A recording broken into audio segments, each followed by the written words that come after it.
Un mauvais kawa avec du pain sec, comme un vrai clochard.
Salut, c'est toi et moi, Andrzej, et Tobias a honte parce qu'il préfère être la caméra plutôt que Tobias.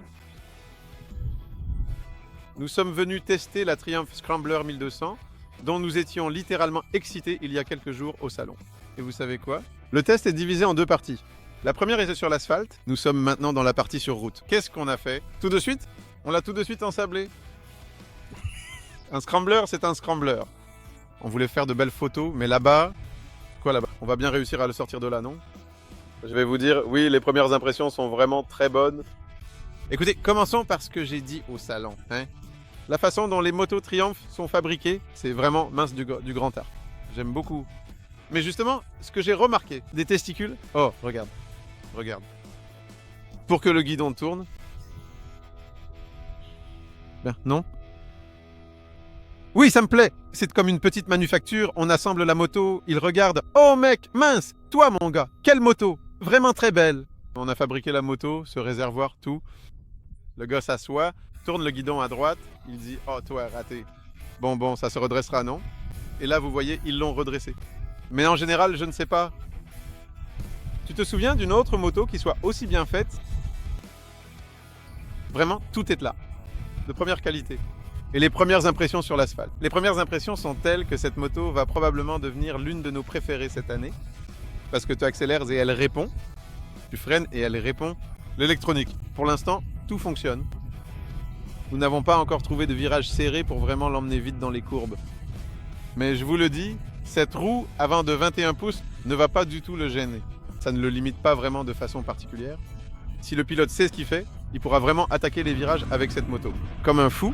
Surtout, j'ai l'impression que c'est grâce à la suspension, car ce qui me plaît le plus, c'est cette suspension. Tu roules, bon sang, sur des bosses, des creux, des irrégularités. Elle se stabilise super rapidement, cette moto. On ne sent pas du tout les irrégularités. La suspension réagit très vite. C'est top. On continue à rouler sur l'asphalte, et ensuite on va tout tester en tout terrain. Regarde encore ici. Ces petites attaches.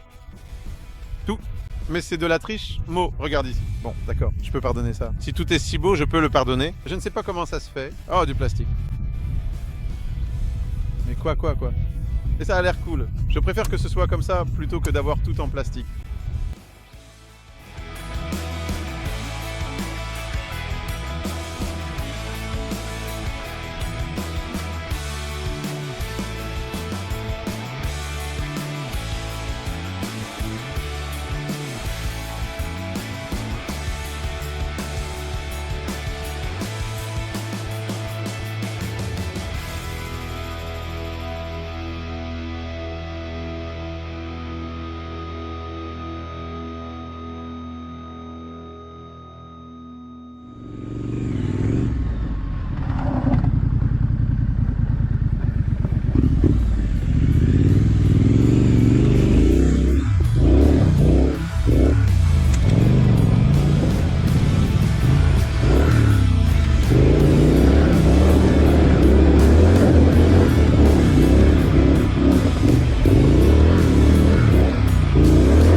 C'était censé être un premier test de ce triomphe. Triomphe. Mais nous avons été invités à un test enduro, et pas des moindres, un événement vraiment spécial. Nous avons découvert le phénomène du scramblerisme. Un scramblé de 1200 100m3 en version XE est un modèle vraiment impressionnant. Voilà, mais écoute, au début, vous avez vu que la moto était garée au bord du désert de Buendouf, mais on n'a pas pu y entrer, on l'a juste amenée là-bas, tu sais, pour la photo. Mais ensuite, nous sommes allés à cet endroit dont nous ne connaissons pas le nom, mais qui est vraiment assez amusant. Et cette moto devait être une moto d'appoint, c'est-à-dire pour aller quelque part et prendre quelques photos. Et il s'est avéré que ce petit âne, c'est-à-dire le street scrambler, n'est pas du tout mauvais. De plus, au tout début de la journée, je pensais que je n'allais rouler que sur le Scrambler 200X parce que premièrement, il est monté sur des pneus à crampons. Deuxièmement, il a une super suspension pour le tout-terrain. Troisièmement, la position derrière le guidon lui-même. Et puis la selle, qui est plus typée enduro, mais après 1 heure ou 2, je ne sais pas depuis combien de temps on est là, sur l'âne. J'ai fini sur l'âne et écoutez, j'ai fini sur l'âne non seulement assis dessus, mais aussi en dessous. Comme vous pouvez le voir, la conduite était assez difficile, dure et exigeante. Je me dis que sur celui-là, c'est tellement haut et tellement sérieux. Quand je roulais très vite avec, sur une route aussi chaoteuse, ben, tout allait super bien. Mais quand on a commencé à attaquer les montées, eh bien là, tu n'as pas peur avec ça. Regarde, tu es comme ça, et si jamais tu fais comme ça, et tu freines, tu accélères, comme ça.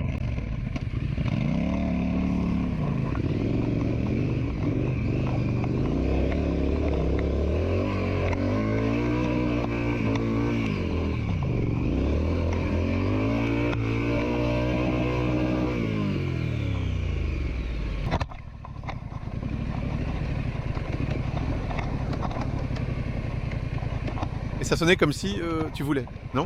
Non, coupe ça. Parce que ce terrain est un peu difficile pour lui. On a tout donné aujourd'hui. Non, en fait, le terrain n'était pas du tout... Adéquat. Le terrain n'était absolument pas adapté à ces motos et comme on n'est pas tout à fait normaux, on a pris ces motos ici et on a commencé à rouler avec. On a commencé à faire de grosses montées, vraiment de grosses montées. Ces motos s'en sortaient bien, même si elles avaient un peu chaud, je crois. Oui, parce qu'elle surchauffait un peu. Les radiateurs ne sont pas très grands. Elles ne sont tout simplement pas faites pour ça.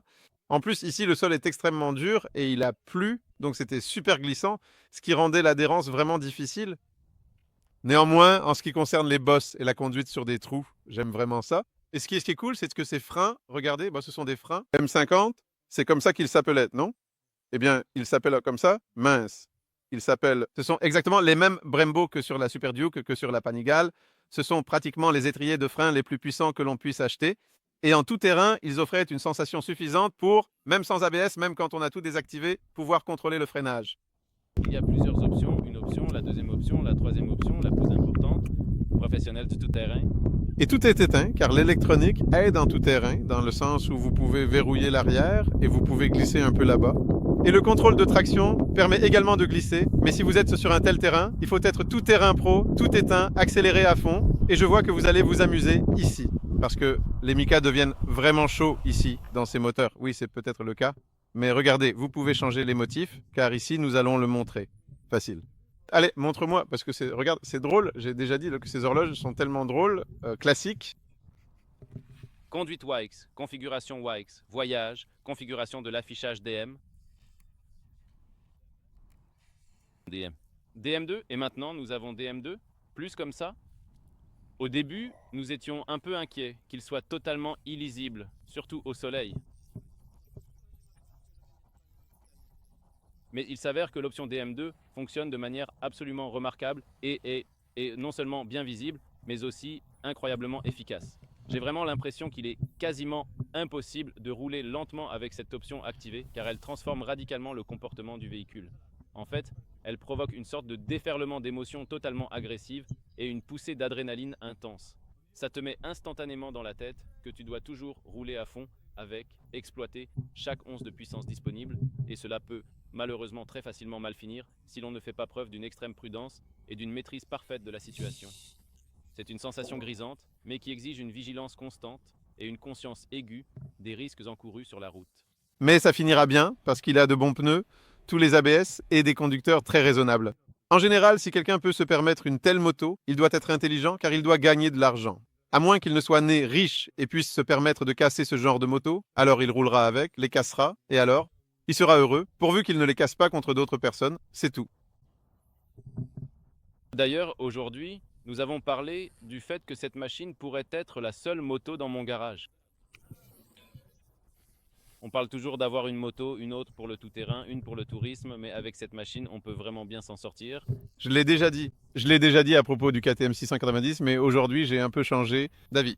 Dans le sens où, eh bien, ce serait une décision difficile. Ce serait le KTM 690 Enduro R. Franchement, pour rouler avec style, c'est bien plus agréable de rouler avec celui-ci qu'avec d'autres motos. Tu montes dessus et tu pars en moto.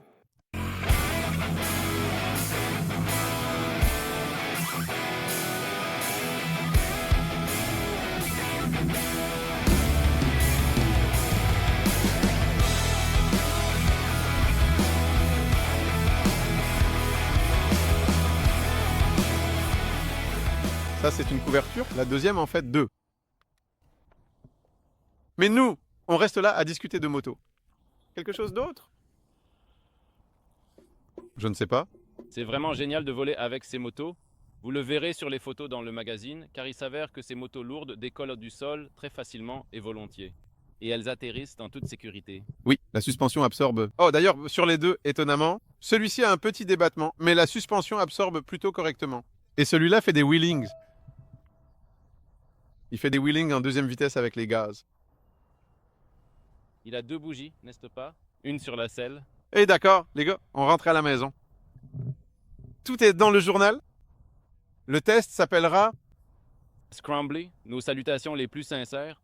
Salut, nous sommes vraiment désolés pour ce qui s'est passé. Nous ne recommencerons plus. Oui,